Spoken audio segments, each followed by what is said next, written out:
Kaj mislite, kaj nas čaka jeseni? Volitve predsednika, težave s samooskrbo, izjemno draga energija in strah ljudi pred novo zimo, politični prepiri. Vse to nas čaka to jesen. Zlasti hudo, verjetno tudi nov val covida, jesenski. Ko se bo vse to povezalo, potem seveda nimamo prav bleščečih pričakovanj za jesena.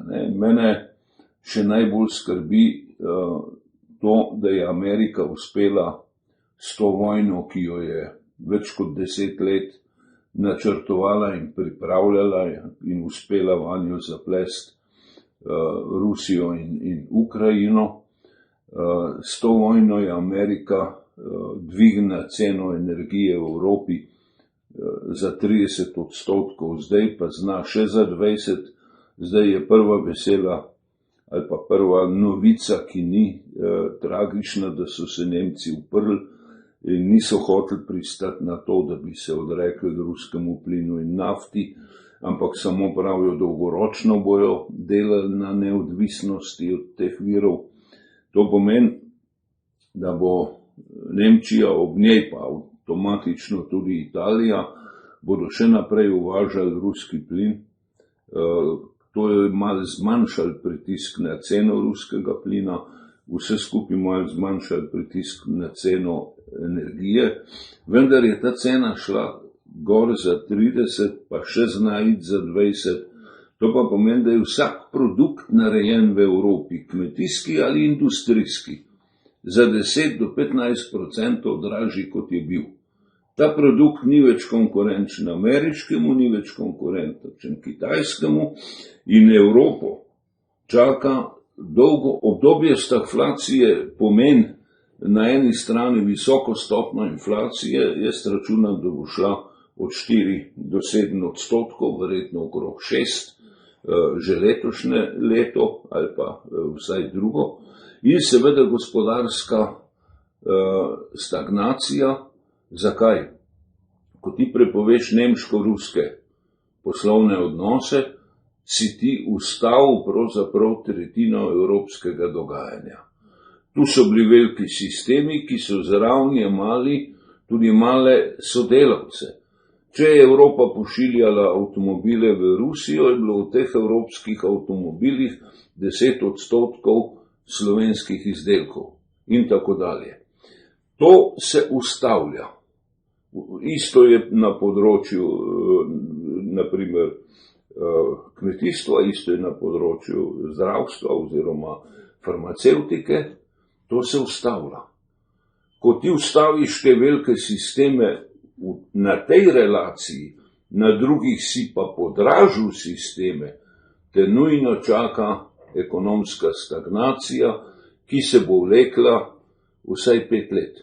Bo sicer začela ponovno rast, vendar rast na drugih podlagah in Evropa je tu udarjena. Ta vojna je pravzaprav fiasko evropske samostojnosti, neodvisnosti od Amerike. Evropa po odhodu Merklove, Macron še ni se toliko veljal, nima politika, ki bi se upal upreti Ameriki in ameriškemu informacijskemu imperializmu. To vidite zdaj, kaj so dosegli. Da mi sami smo se odrekli nabavi informacij iz Rusije. Potem imamo pa te smešne informacije. Na en stran velik pomp, vsi časopisi polni, Rusi zbombardirali porodnišnico, število žrtev nič. Ja, poslušajte, to ni resno. To pomeni, da so vedeli prej, ne da bo jih bombardirali, spraznili so porodnišnico, naselili vojsko noter, dobili obvestilo, da jo bojo od Rusov, umaknili vojsko in potem so zbombardirali to Postojanko. Ampak cela Evropa kriči, da je bila bombardirana porodnišnica z nosečnicami in otroki. To so tako prozorne laži. In mi bi imeli vsaj malo možnosti, če bi imeli informacije še z druge strani. Ne. Slovenija reče ne, mi bomo samo ameriške fake informacije objavljali. To, da niso rekli, ukinjamo slovensko televizijo in bo delala tu samo še, BBC Earth ali pa BBC političen del. In to je grozljivo. In mi smo zdaj zavedli 1 milijon Slovencev v prepričanje, da so za to vojno krivi Rusi ali pa samo Rusi. Vojna je umazana. Vojno so začeli Rusi kot vojaško intervencijo. Na enak način, kot so začeli Amerikanci vojaško intervencijo v Irak. Bodimo se na jasnem. In tam je Slovenija sodelovala v tisti umazani koaliciji voljnih. Zdaj se gremo, kakšno moralo? Tam smo bili med okupatorji in agresivci, tu obsojamo agresijo. Gre za interese, skrb sta trešla interesa dveh hegemonističnih sistemov, ruskega in ameriškega. Trešla sta skrb na Ukrajini. Ukrajina je kolateralna škoda. To ni prvič. Te dva interesa sta trešla skrb leta 1944 na Jugoslaviji. Kaj se je zgodilo? Znala sta se zmeniti, pa sta rekla, ok, ne bomo vojne naredili v Jugoslaviji 50-50 interesi. In je bila Jugoslavija 30 let 50-50 Jugoslavija. Tukaj se niso znali zmeniti. Zakaj? Rusi so rekli, mi smo preveč ogroženi. Amerikanci so rekli, v naših interesih se ne bomo pogajali. Putin je rekel, tudi o naših interesih se ne bomo pogajali. Jasno je bilo, da če se ne bosta pogajala o interesih, če se ne znata zmeniti za 50-50, da Rusiji ne ostane druga kot vojaška intervencija, da dobi politično in vojaško moč, s katere se bo pogajala. Saj se bo vojna končala s pogajanji. In končala se takrat, ko bo Putin ugotovil, da ima pravzaprav zadost politične moči za enakovredna pogajanja. Njegovi cilji so jasni. Ukinite sankcije, nehajte govoriti o Krimu in Ukrajina mora biti neoborožena, neutralna, ker je na meji med dvema hegemonističnima sistemoma. Pika. Če se jo boste dotaknili, če jo tesili v NATO, bomo mi reagirali. Pozicije so jasne. In zdaj je samo možen, da en blok ne bo več dosti močan, da bi te pozicije držal. Je pa še nekaj. Ta zgodba o sankcijah, to je seveda na določen način lažna zgodba. Sankcije niso druga kot političen ekonomski pritisk ali političen pritisk na ekonomijo, na gospodarstvo. Amerika želi zmanjšati gospodarsko rast Rusije in seveda s temi sankcijami poskuša zaustaviti to rast. Vendar so sankcije po svoje zelo nevarna igra. Najprej je jasno, da so nekaj takega, kot so včasih bile te vojaške bazuke. Od spred je odletela granata, od zadnje udaril kontraudarec. Smatrali so, da 70% škode naredi spredaj, 30% pa zadaj. Približno tako je to. Vsaka nemška ali evropska sankcija proti Rusiji lahko udari Ruse s 70% močjo, če udari tudi Nemčijo s 30%. In vse te sankcije so problematične že na kratek rok. Na dolgi pa sankcije deželo, ki jo izolirajo, praviloma učvrstijo in tehnološko pospešijo razvoj.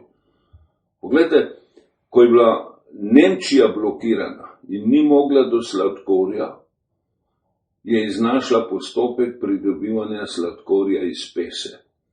Ko ni mogla do mleka, smetane, je našla postopek pridobivanja margarine iz premoga. Tu se bo zgodilo isto. Ne bo nečesa Rusija dobivala, najprej bo poiskala alternativne vire, Kitajska, Mongolija in tako dalje. Drugič, bo pa pospešila raziskave v tej smeri in to velikokrat pospeši notranji tehnološki in potem tudi gospodarski razvoj. Tako da te sankcije najbolj zaradi njih trpijo ti veliki bogataši, ki so zdaj pobrali te ladje, vendar sem jaz prepričan, da je to samo napihovanje. Nima pravne podlage in jaz mislim, da bojo dejansko se začele še zelo dolgi pogovori o tem, ali ti lahko kar nacionaliziraš to ladjo. Nacionaliziraš tujo lastnino, ker to je bistvo tega, da so zdaj zaplenili. Potem, če je to dovoljeno, potem bomo mi napovedali, ne vem, nekomu, ki je še manjši od nas, neke sankcije in šli nacionalizirali njegovo zadevo. Če bo prišel z ladjo, njegove osebna vozila, njegove vagone, ja, verjetno ne gre to tako. Kar pomeni, dajmo se strezniti, nehajmo misliti v obrazcih ameriškega informacijskega imperializma, dajmo realno pogledati informacije z obeh strani, pa poglejmo, kaj narediti. Tu pa je narejena pri nas napaka. Napaka je, da je Janša v Sloveniji že tako ali tako deprofesionaliziral v bistvu diplomacijo in jo je politiziral. Pokazalo se je, da nima najmanjšega občutka za ta mednarodni prostor. Torej je šel čestitati ameriškemu predsedniku za zmago, ki jo ni dobil, da je šel Nemcem čestitati za v bistvu krščanskim demokratom za zmago, pa so bili poraženci. To, da je začel počenjati neumnosti z izjavami o Tajvanu, ker nimamo kaj dobiti in je tudi nemoralno. In Tajvan sam priznava na olimpijskih igrah zimskih, so nastopali pod firmo Kitajski Tajvan. In mi zdaj govorimo, da to ni Kitajski Tajvan. Ja, to je popolna nesposobnost. In namesto, da bi bil tih in prepustil posel diplomaciji, kar je še ostalo profesionalne in nekaj jo je, se vtika v to in postaja vodilni v tem diplomatskem kontekstu svojo izpričano nesposobnostjo za razumevanje. Njega vodi sovraštvo. Sovraštvo, ki se stopnjuje začenja se v Murglah, nadaljuje se s partijo in dosega višek z Rusijo. Pa to sovraštvo ne more biti temelj slovenske diplomacije, lepo vas prosim, no. To je čista neumnost. In namesto, da bi mi lepo previdno, ker vemo, da je ta ruska vojna je nepotrebna in čedalje belomazana, vendar niso zanjo krivi samo oni. V tej situaciji bi se mi morali vprašati, kaj bo s Krkinimi tovarnami v Rusiji? Se vprašati, od kje bomo dobili plin in nafto? Tretjič, zdaj bojo vse države, ki so proizvajalke žita, ustavile izvoz. Kje bomo dobili jesen žito? Namesto teh vprašanj pa on sproži tako neumnost, zaprite nebo nad Ukrajino. Ja pa človek, ki ima 10 minut vojaške izobrazbe, ve, da se to ne da, če ne tvegaš direktnih spopadov NATO-vih lovcev in ruskih lovcev nad Ukrajino. Če to naredijo, je to tretja svetovna vojna. To je jasno ravno tako Putinu kot Bidenu, jasno je vsem, ki imajo 10 minut vojaške izobrazbe, samo slovenskemu premijeru ni, ker ga zaslepi sovraštvo od Murgel do Moskve in tem sovraštvu bruha take neumnosti, da človeku slabo, ko jih sliši. Oprostite, sem jaz to slišal, da je predlagal, sem se prijel za glavo, sem rekel, pa zakaj sem se jaz rodil v deželi, kjer lahko vladajo takle ljudje? Mislim, to je grozljivo. In ta vojna, vemo približno, kdaj se je končala, vemo, kako se je končala, vemo za tragično zgodbo. Ameriška avantura v Irak je koštala življenja 600 do 800 tisoč ljudi. Ampak Evropa prav, pa to so bili neki Arabci. Tukaj šteje zdaj najprej enega, pa potem po 10, po 100, zdaj bo štela v tisočih. Gotovo bo ta vojna imela 3 do 5 milijonov beguncev, pa približno 50 tisoč žrtev. Končala se bo, ko bo Putin ugotovil. In vsem je to jasno, če Zelenski ne bi igral takega nacionalnega vojaka, takega idola, Janševega razumevanja sveta, bi rekel, dobro, jasno je, NATO ne bo pomagal, nategnili so me, verjel sem, da nas Rusi ne upajo napast, ker je NATO tukaj, zdaj mu je postalo jasno, da NATO ne upa intervenirati, ker bo vojna, tudi Kitajci so rekli, pripravljeni smo sodelovati pri iskanju miru, kdor zna brati kitajsko filozofijo, ve, kaj to pomeni. To se pravi, NATO ne bo šel noter, Evropa je tako poražena, nima lastne vojske, tam okrog bo ropotala in tako dalje. In treba začeti pogajanja.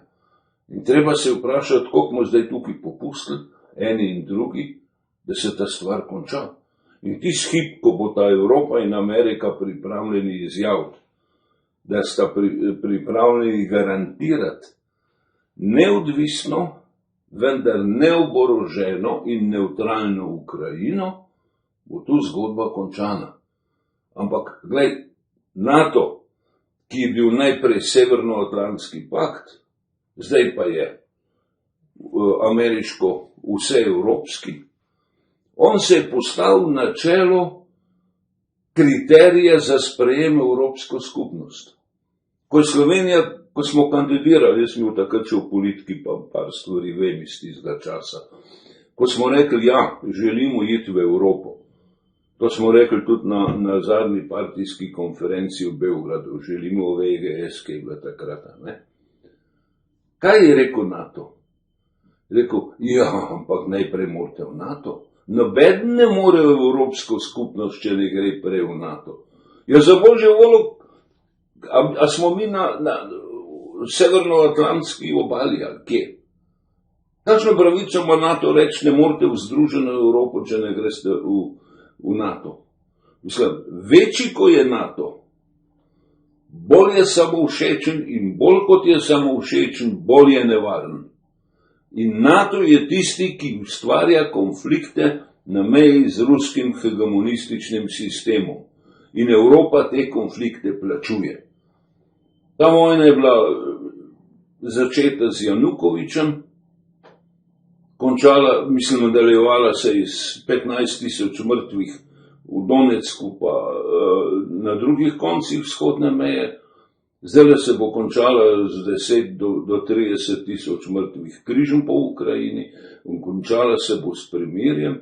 In če želimo, da bo premirje trajalo, mora pristati Evropska skupnost, NATO, brez katerega Evropa ne sme tudi na WC iti, in Rusija, da garantirajo neoboroženo, neutralno